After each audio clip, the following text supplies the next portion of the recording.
Hello everyone. For our project, we decided to analyze the dynamics involved in deadlift weightlifting.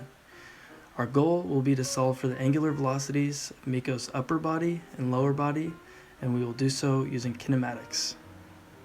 First, we will start off with the video, then we can analyze what is going on.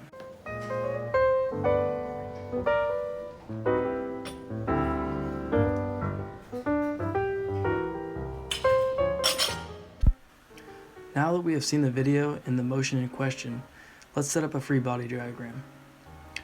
In order to solve for angular velocity of the hip, we will model our free body diagram as so. The collar is going to represent the mass of the weight bar, C will represent the starting point, A will represent the lifter's shoulders, and B will represent the lifter's hips.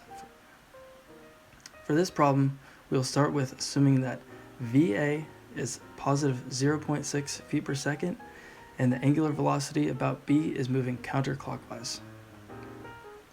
Also for this problem, we have also made the assumption that point B will be acting in a horizontal slot and resist vertical movement, as well as VA being constant. Lastly, bar BC will represent the lower body, while bar AB will represent the upper body when solving for angular velocities.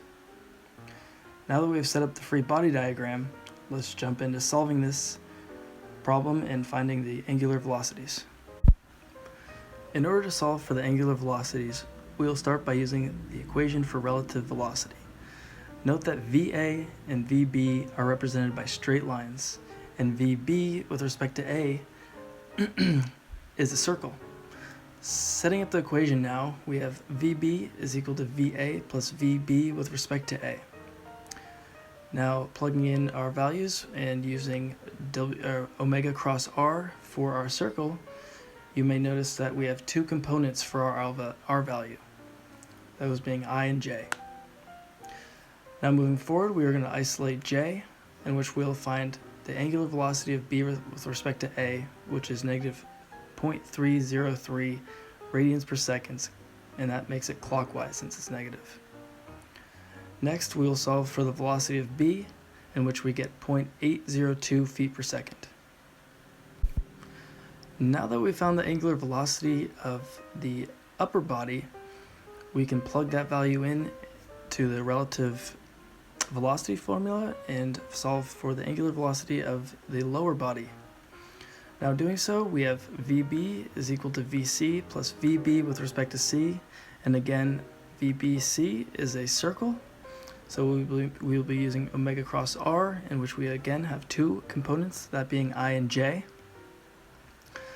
Now going down through the problem, you know that VC and in the I direction and in the J direction will zero out, leaving us with VB equal to 0.397 times omega BC, and in turn we get that the angular velocity of BC is negative 2.02 radians per second, and that's clockwise. We have now found the angular velocity of the upper body and the lower body. To conclude this presentation, we were able to relate our real-life experiences to what we've learned in class, and did so using kinematics and the formula for relative velocity. Thank you for watching.